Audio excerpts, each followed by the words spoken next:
Alors, je commence par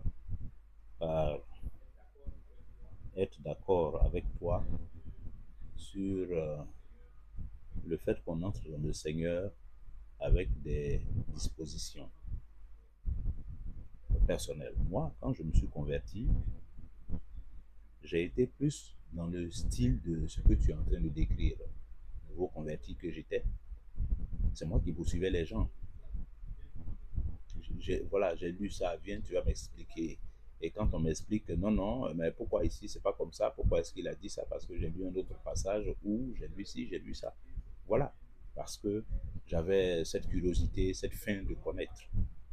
Mais tout le monde n'est pas comme ça, comme je le dis. Tout le monde n'est pas comme ça. Mais justement, quand on dit maintenant que tout le monde n'est pas comme ça, même quand on dit ce que je viens de dire, il y a une dimension théorique de tout ça et une dimension pratique. Alors moi, je me mets dans la dimension pratique et je m'adresse à nous qui sommes ici. Donc, je fais une recommandation à nous qui sommes là. Sinon, dans le principe, de façon générale, oui, si celui qui est nouveau, c'est lui qui est en position d'être l'enfant, qui a besoin d'être nourri, euh, c'est que c'est celui qui a la nourriture qui va vers lui et qui lui donne la nourriture. Ça, c'est la logique. Je n'ai pas de problème avec ça. Mais moi, je suis en train de m'adresser à nous qui sommes ici. Donc, je le dis à Sabine, je le dis à Carole, je dis ça à Evodie, au frère conducteur qui est là. Voilà, c'est à ceux-là que je m'adresse. Et c'est parce que je m'adresse à nous ici que je dis ça. Alors, il y a deux choses. La première chose, c'est que déjà, du point de vue de, du nouveau frère ou de la nouvelle sœur,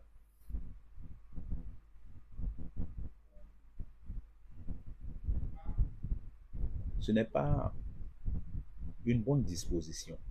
Parce que, tu vois, tout à l'heure, quand on expliquait, on a dit que être disciple, devenir disciple, c'est la vie normale de l'Église.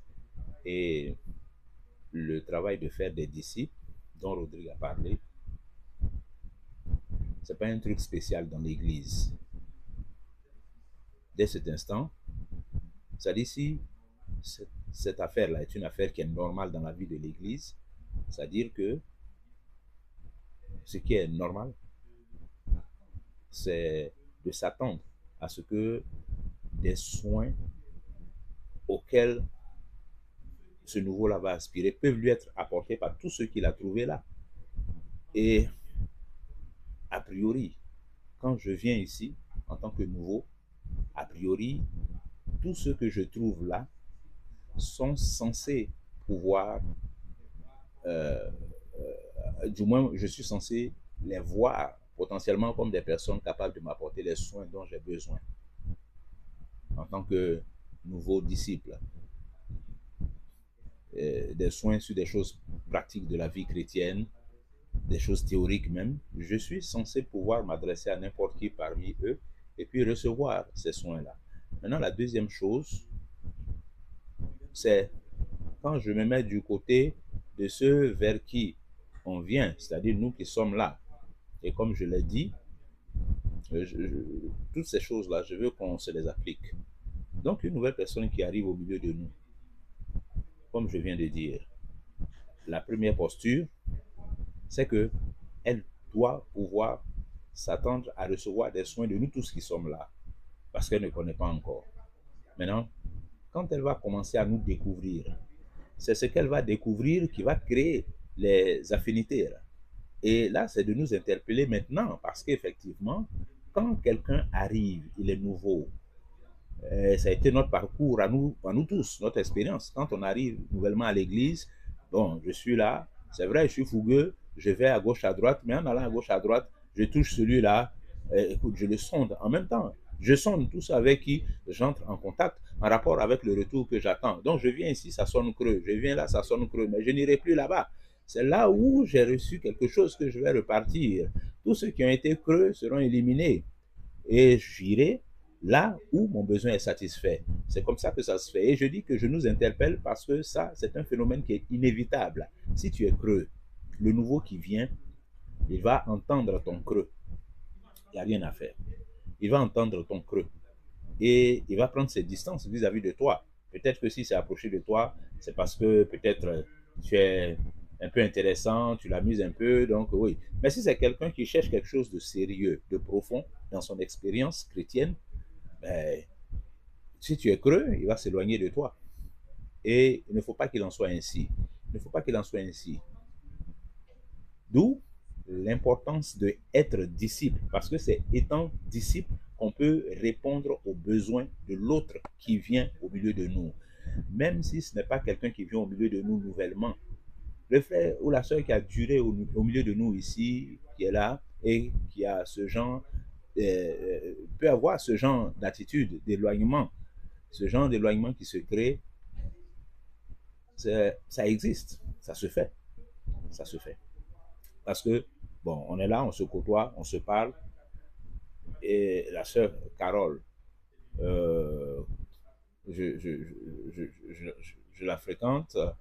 Enfin, si moi, en tant que nouveau, je fréquente des anciens que je trouve là, je les sonde et puis voilà, je me décide, je m'oriente. Donc, il faut qu'on s'attelle à ça. Et ça me permet de dire quelque chose encore.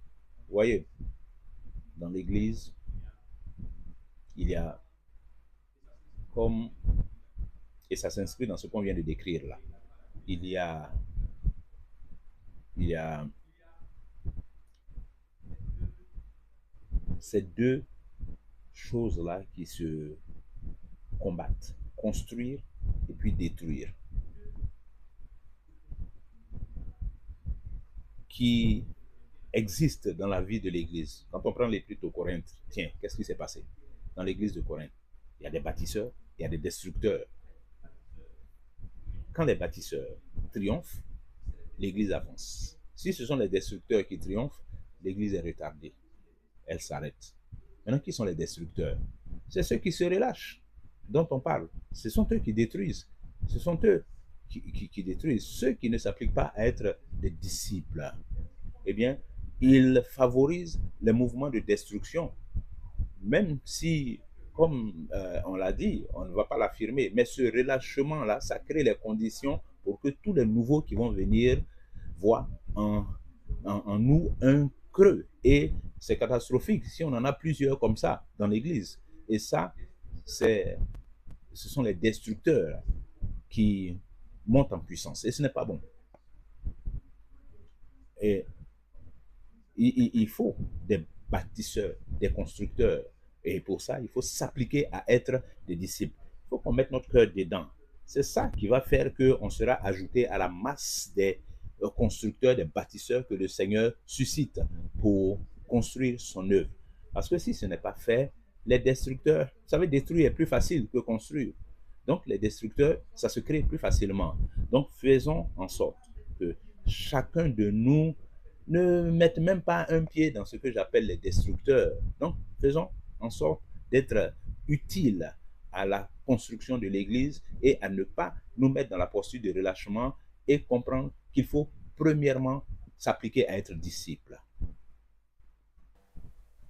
Bon, les préoccupations que tu donnes,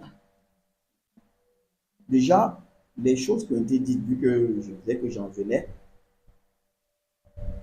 quand la parole de Dieu nous est présentée, elle parle sur les deux côtés. Voilà. Par exemple, Paul, en parlant aux frères de Thessalonique, il a dit qu'il y a certains qui profitent de la générosité qui doit régner dans l'Église pour vivre sur le dos des autres. Il dit à ceux-là, nous leur enjoignons de travailler de leurs propres mains, abandonner ces voies mauvaises-là. Maintenant, de l'autre côté, il dit aux frères aussi, parce que vu qu'il y a des gens qui donnent, eux aussi peuvent se mettre dans une posture de ah, nous on ne va plus donner. Il dit non, vous continuez à faire le bien. Donc, je disais que, et d'ailleurs, c'est d'ailleurs pour moi très bien que ça soit déjà ouvert parce que je dis que je veux que ça soit pratique et je veux surtout que on fasse bien les choses. Donc, ce n'est pas nous donner toutes sortes de mots grecs, etc., mais qu'on comprenne ce qu'on a à faire. Je peux faire une petite parenthèse pour rejoindre un peu Ruth dans ce qu'elle est en train de dire par rapport à cette question de est-ce que la personne est consciente, par exemple. J'estime que la sœur, par exemple, tu vois tout à l'heure ce que tu as expliqué, Eric. touchant le fait que être disciple, ce n'est pas un programme spécial de la vie chrétienne. C'est ça la vie chrétienne. Moi, je vais dans ce sens, pour rejoindre un peu la sœur. Même ce que tu viens de dire là, si quelqu'un parmi nous ici veut l'avouer, quelqu'un même peut peut-être avoir mieux réalisé qu'en fait, c'est comme ça effectivement qu'il faut vivre comme chrétien. Et quelqu'un qui est assis là même peut jusque-là être dans... Hein? Non, je vais dire, tel qu'Éric vient de le partager là, il y a même l'assemblée où tu étais. Il y a beaucoup d'églises même dans lesquelles c'est comme si l'église a un autre programme et puis on confie, Jean, lui, il est chargé de faire des disciples. On dirait que c'est un truc spécial pour ceux qui veulent devenir disciples et ils vont là-bas.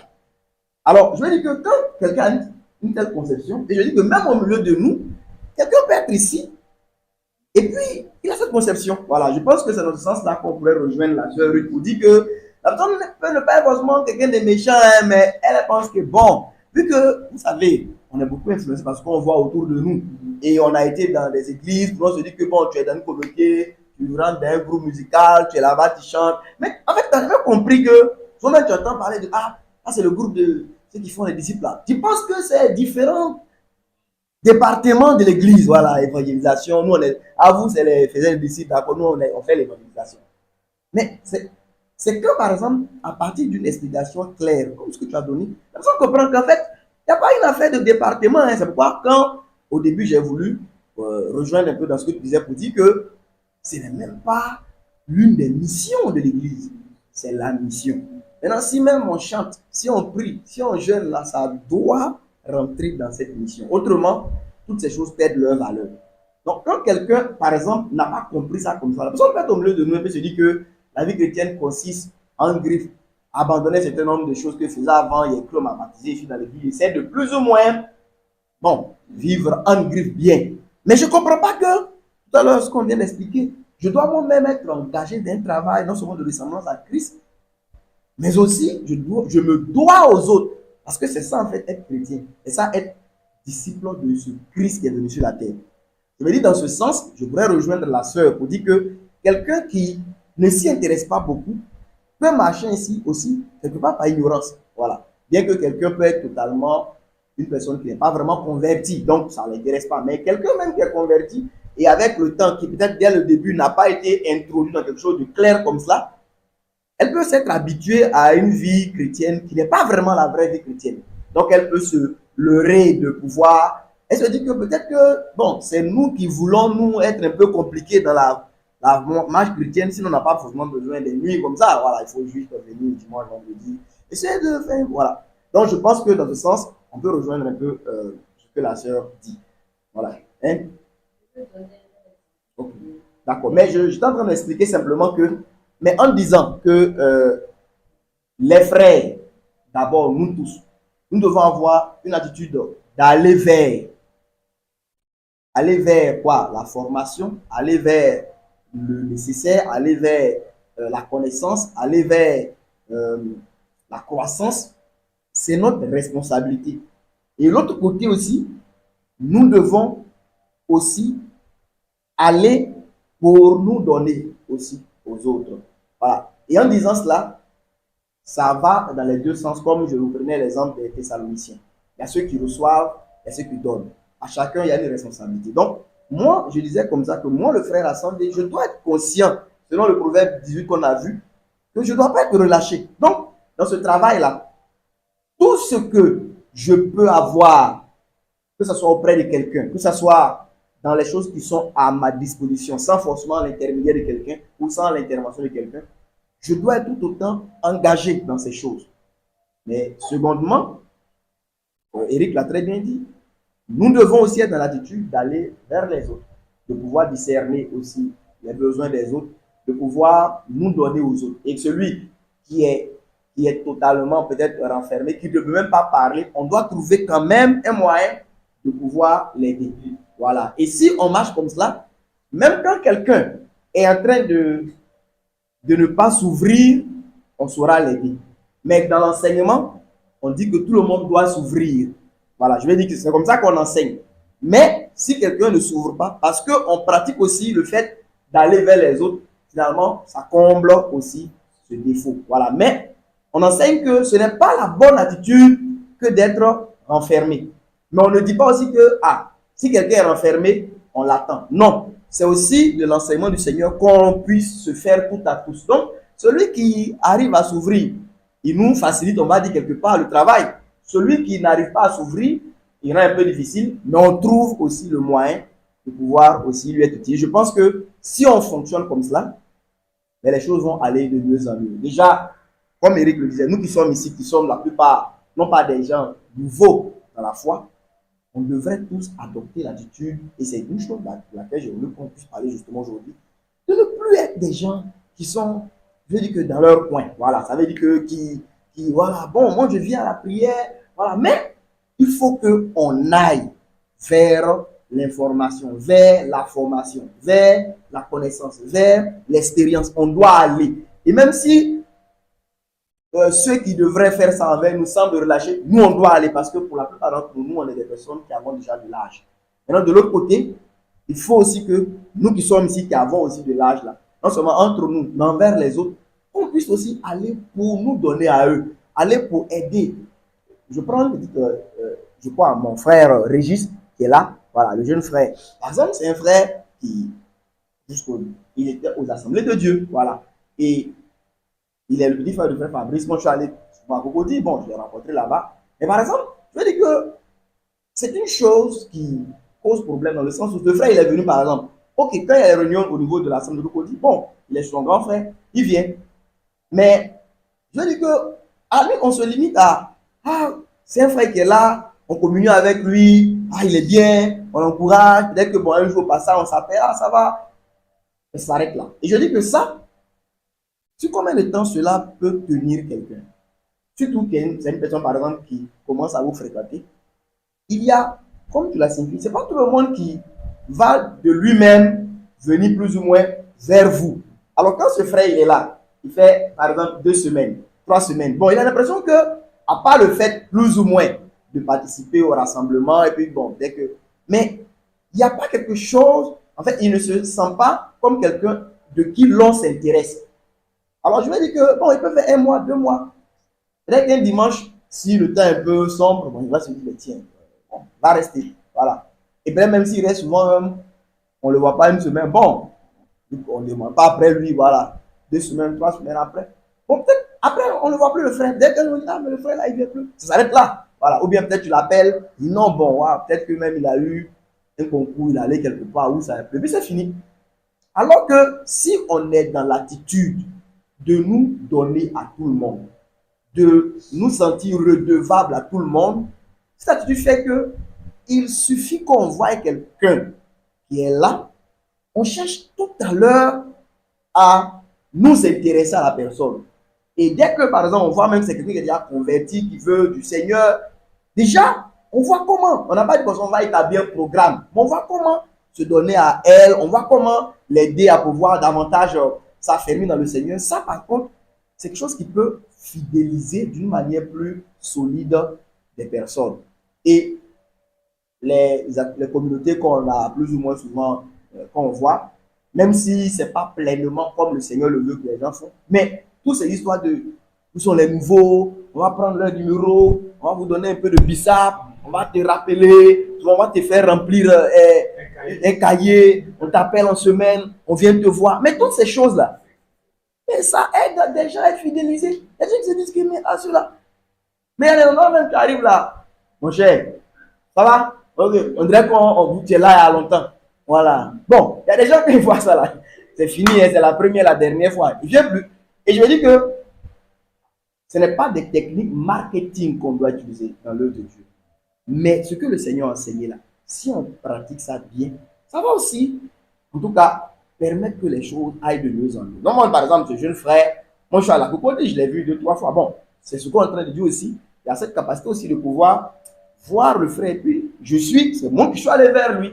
Bon, c'est un frère, je me dis qu'il avait beaucoup d'estime pour le frère Sandé, mais de loin, peut-être, il estimait. Et il n'osait même pas peut-être m'approcher comme ça. Mais je suis là approché. Et puis, je lui ai dit que bon, toi, je vais te prendre. Comme on dit, Paul a vu Timothée, il voulait le prendre et puis il a pris là. Il dit, je vais te prendre. Voilà. Qu'est-ce que tu dis? Il dit, bon, il a demandé à son grand frère.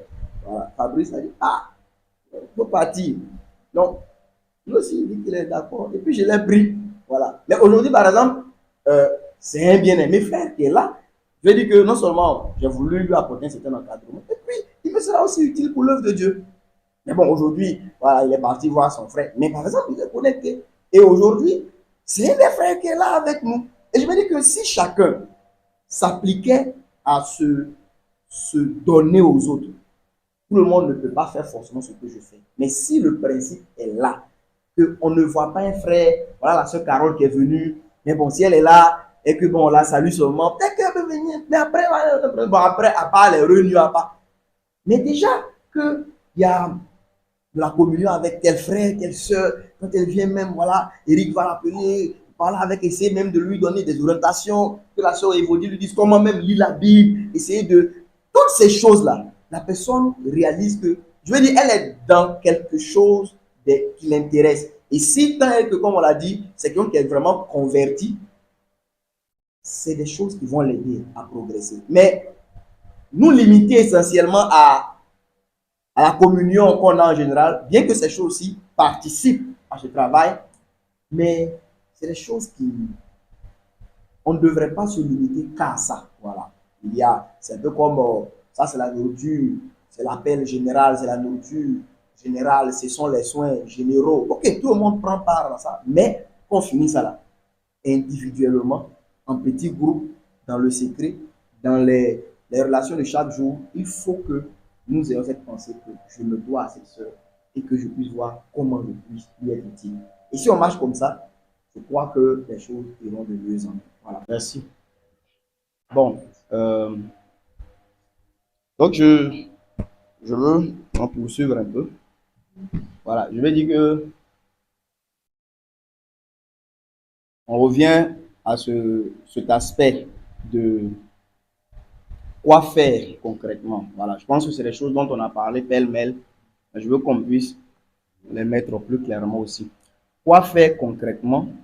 Déjà, sur cet aspect de prendre au sérieux, ne pas être relâché dans notre propre croissance dans le Seigneur. Voilà. On est accepté, on est chrétien, on est disciple, on est censé être des élèves de Christ qui veulent lui ressembler. Ce premier aspect, qu'est-ce que chacun de nous doit faire ou peut faire concrètement? Voilà. Il faudrait qu'on comprenne, qu'on soit d'accord sur des questions, qu'on les traite pour que, par exemple, celui qui ne le faisait pas bien, le fasse bien. Celui qui le faisait déjà, qu'il s'y applique davantage. Voilà. Alors, j'ai noté 3 choses que je vais juste vous partager. C'est des choses, je veux dire, on a parlé de ça pêle-mêle, mais je veux les structurer. La première chose à faire, pour ce qui est du sérieux à mettre dans moi-même, ma croissance dans le Seigneur, le sérieux à mettre dans moi-même, mon inscription à l'école du Seigneur pour devenir son disciple, c'est de nous appliquer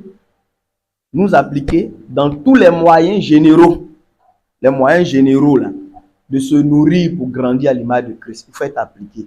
Ça, c'est le premier niveau. Tout à l'heure, quand Eric parlait, il a dit que même un frère ou une soeur qu'on a caractérisé comme dans son coin, mais il a la Bible. Voilà. Il a les réunions de l'église. Ça, ce sont des moyens généraux. J'ai ajouté au deuxième, mais ça va dans ce sens. Le deuxième, c'est être appliqué dans l'exercice de la piété. Mais, voilà les 2 premières choses que je cite. Voyez, le frère ou la sœur qui est relâché dans ce que j'appelle les moyens généraux de se nourrir pour grandir dans le Seigneur là, je ne crois pas dans sa sincérité à vouloir grandir à l'image de Christ. Et puis, je ne sais même pas qu'est-ce qu'il pourra faire d'autre. Est-ce qu'on est ensemble? Voilà. On doit être appliqué. Et je dis que, vous voyez, c'est des choses dans lesquelles aussi, la question du relâchement là, même ça nous trouve là-bas aussi. Voilà. On commence à être, vous voyez, les questions de, et ces moyens généraux là. Il y a par exemple les rassemblements de l'église. Ça sont des moyens généraux. C'est des choses qui ne sont pas spécifiques à quelqu'un. C'est le Christ qui les a ainsi institués pour tous ses disciples. Mais par exemple, on voit des frères et des sœurs qui, à ce niveau, par exemple, ils sont relâchés. Voilà. Et ça, c'est déjà des signaux qui doivent nous alerter.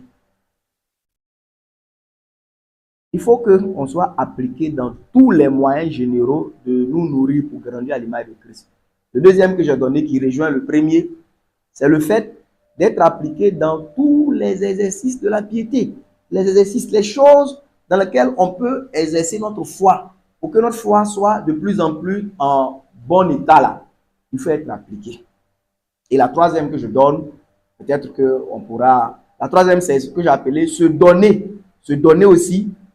Je dis se donner parce qu'on se met dans la condition de nous, on veut ressembler à Christ. On suit, non? Voilà. Donc, c'est se donner à des frères ou sœurs mûrs. Voilà, mûrs et exemplaires pour apprendre humblement d'une manière plus claire aussi auprès d'eux.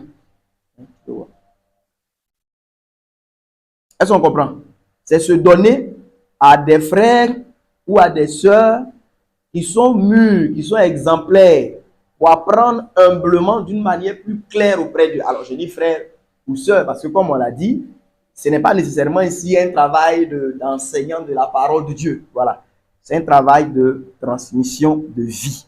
Et c'est pour cela aussi que je pense qu'il ne faut pas se fourvoyer sur une affaire de connaissance, dans le sens d'enseignement, par exemple, de la parole de Dieu. Voilà. Non. Jésus, je dis que le moyen général, c'est enseigner. Mais d'enseigner, là, il y a beaucoup de choses. Voilà, comme tu l'as dit, quand tu vis avec un frère, si ce frère, par exemple, le frère Barsabas de qui tu as parlé, lui, il n'a pas dit qu'il veut devenir enseignant de quelqu'un.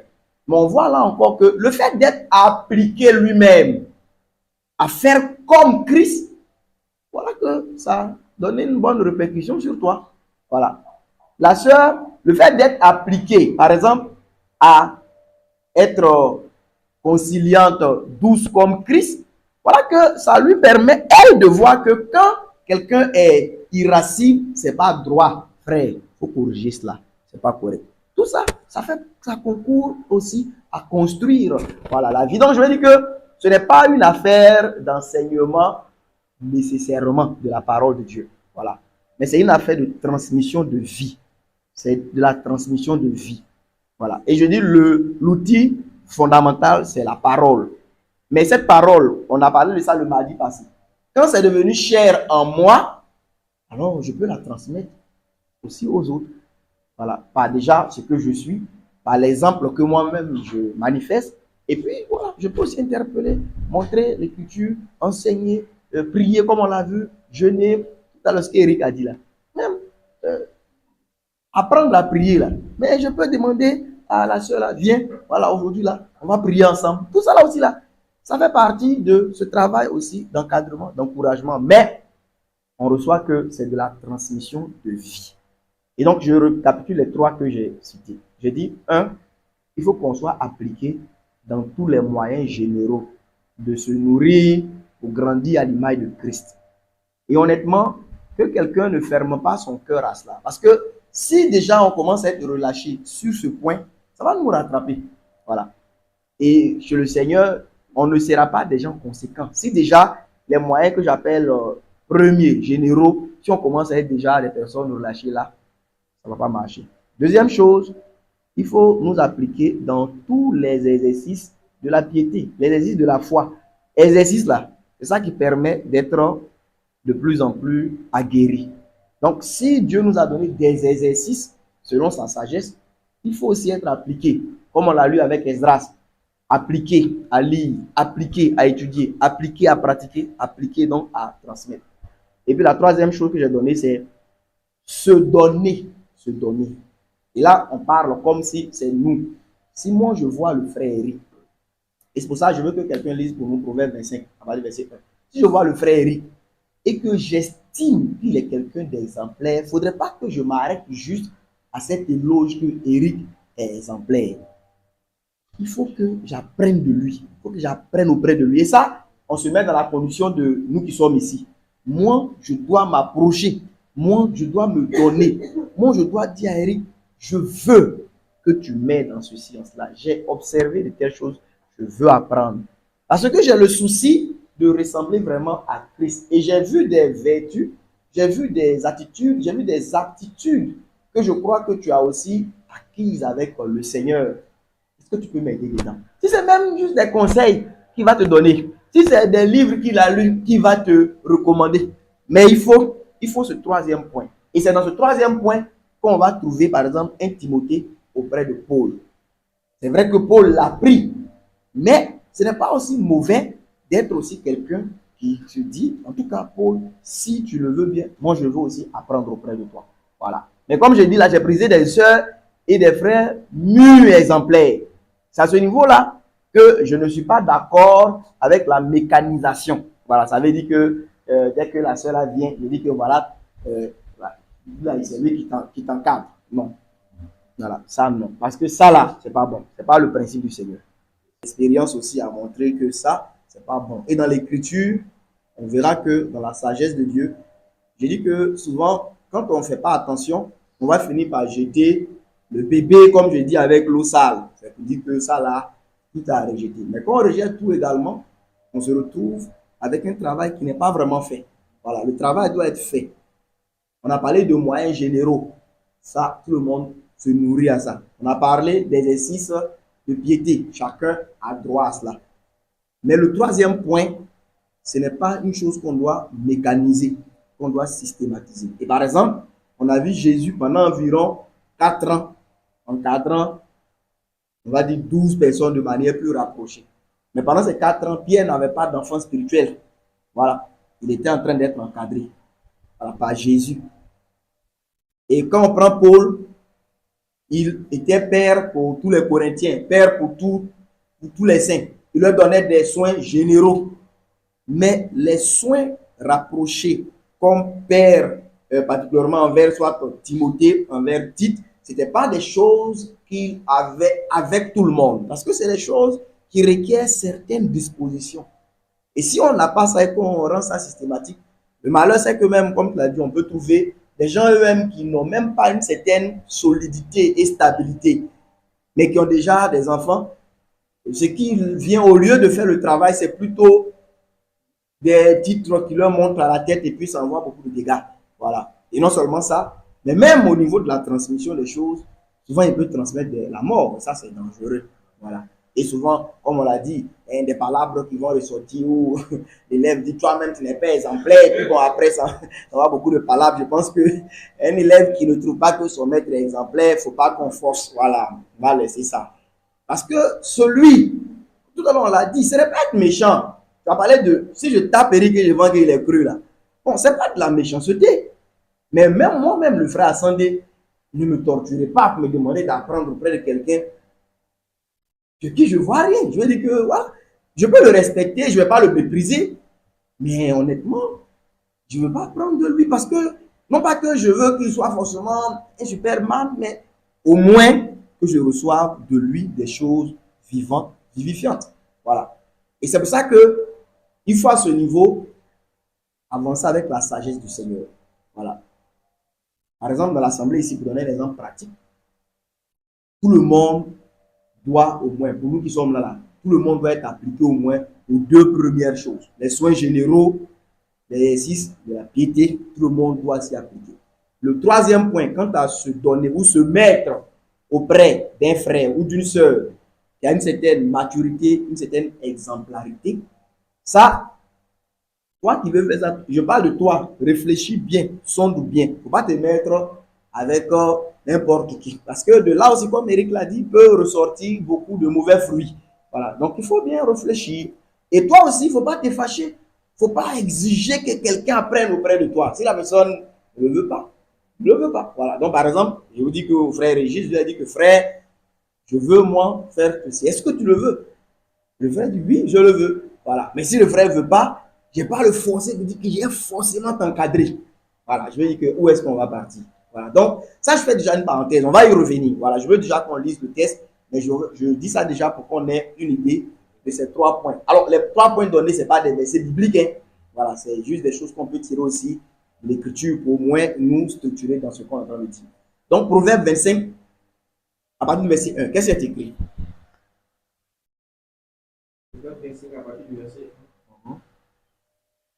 Voici encore des proverbes de Salomon recueillis par des gens d'Ézéchias, roi de Juda.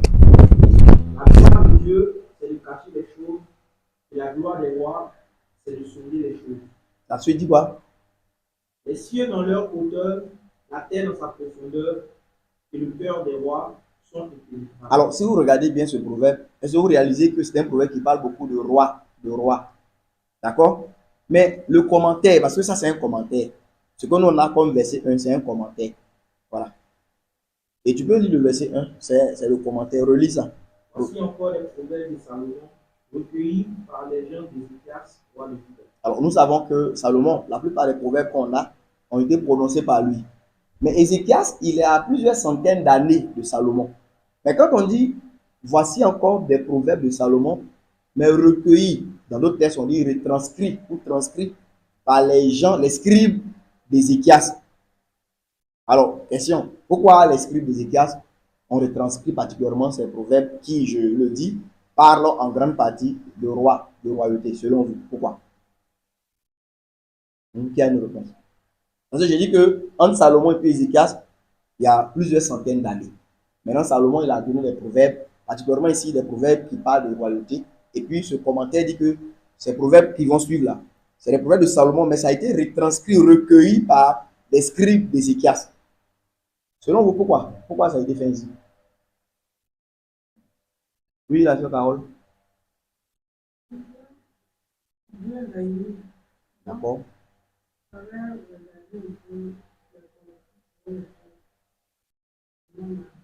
Ok. D'accord. Alors, on va dire comme ça, Salomon était un bon roi. C'est vrai, vers la fin de sa vie, il a eu des déviations, mais c'était un bon roi. Deuxièmement, c'était le sage.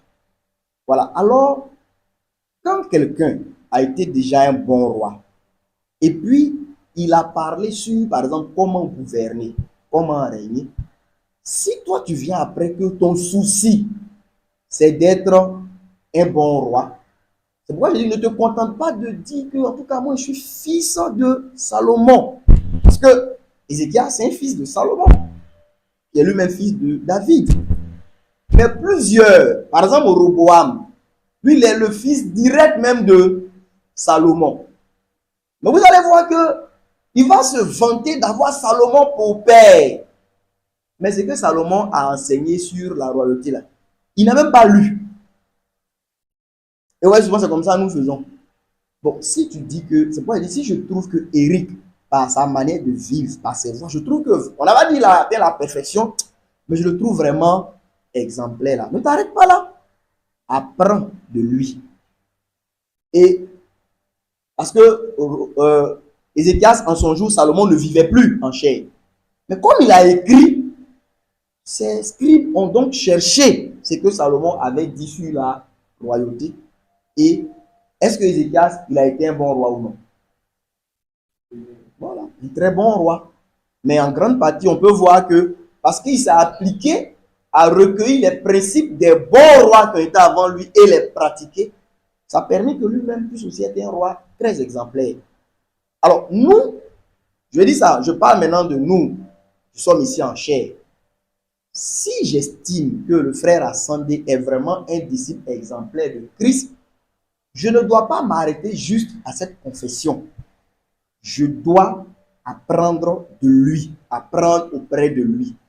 Ça, c'est ce qui rejoint notre troisième point qui dit se donner à des frères ou des sœurs mûrs, exemplaires, pour apprendre humblement auprès d'eux, d'une manière claire, comme Ézéchias ici. Lui, est-ce que, d'après frère, si en son jour, Salomon vivait encore, pensons-nous que quel rapport il aurait établi avec lui? Et il allait aller apprendre auprès de lui, recueillir conseils, voilà, chercher à savoir, mais comment faire, comment gérer tel aspect du royaume et l'aspect des finances, comment tu gérais le côté, par exemple, de tes finances, mais et l'aspect, par exemple, du temple, comment tu gérais cela, et l'armée, voilà, et l'aspect. Mais parce que quelqu'un a déjà fait des preuves et on rend tous témoignage que la personne a eu une marche exemplaire. Alors, vous voyez, ça c'est M. Léonard Ranveline qui a dit. Souvent, on aime parler des héros de la foi. Et souvent, même héros de la foi, là, il nous dit comment il a fait. On n'a même pas le désir un peu de faire un peu comme lui. On aime raconter leur histoire. Ça, c'est un blâme contre nous. Ézéchias, lui, il ne s'est pas limité à se vanter d'être descendant de Salomon. Mais l'on pourrait dire, mais toi, tu es fils de Salomon, mais regarde comment tu règnes. Même si tu ne vas pas avoir la même sagesse que lui, comme il a déjà écrit, imite-le. Paul a dit de l'imiter. Donc, je parle maintenant, hein, Sabine est en train de rire. Regardez ici. Voilà. Parce qu'il faut qu'on se corrige. Hein. C'est une accusation contre nous. De, par exemple, dire, j'estime que cette soeur-là, elle est vraiment exemplaire. C'est tout. Ça t'accuse. J'estime que ce frère-là, il est exemplaire. Et puis, c'est tout. Ça va t'accuser. Si tu l'estimes vraiment, apprends de lui. Apprends auprès de lui. Si tu l'estimes vraiment, apprends d'elle. Apprends auprès d'elle. Mais vous voyez, ça va nécessiter de l'humilité. Ça va nécessiter certaines bonnes dispositions de cœur dans lesquelles on se met vis-à-vis de cette personne qui dit, daigne m'aider, s'il te plaît, aide-moi, voilà, à pouvoir savoir mieux faire telle chose. Et ce que je suis en train de dire ici, je le répète, je ne parle pas nécessairement d'enseignement selon la parole de Dieu où on va venir s'asseoir. Je ne parle pas nécessairement de cela. Si j'estime que la sœur là, elle est vraiment exemplaire. Dans ce que je vois, dans ses voix, je m'approche d'elle, je vis avec elle. Voilà. Au lieu de pouvoir, vous voyez, nous, la plupart du temps, nos amitiés dans l'église, nos amitiés, mais c'est des amitiés charnelles. Permettez-moi l'expression. Vous voyez, non? C'est juste ça. Des amitiés pour rire, des amitiés pour bavarder. Vraiment, voilà. Non. Et tu as entendu ce que José a dit. José, vous êtes des filles de Dieu. Et ce sont des nouvelles de José. Joséline Layo, c'est ça que vous prenez pour vous entretenir. Qui va parler de Christ et de sa croix et de son sang? C'est pas José. Roséline Layo. Nous devons, vous voyez, mais les amitiés, comme on a des affinités, mais les affinités là doivent être spirituelles. On n'exige pas que tu aies des affinités avec tout le monde. Ce n'est pas biblique. Jésus même là, c'est pas avec tout le monde. Même les 12 là, souvent ils prenaient 3 dedans. Voilà. Ça, ce sont les voies de Dieu. Voilà. Souvent, quand ça a ressuscité quelqu'un, il dit les autres, attendez, prends 3 parties. Voilà. Amen.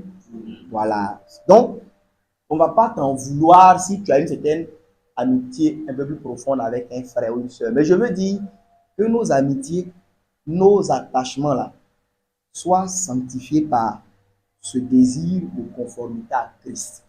C'est ça qui doit guider nos attachements.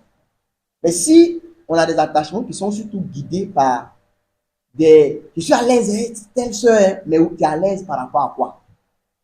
Elle me fait rire, la soeur, elle fait rire.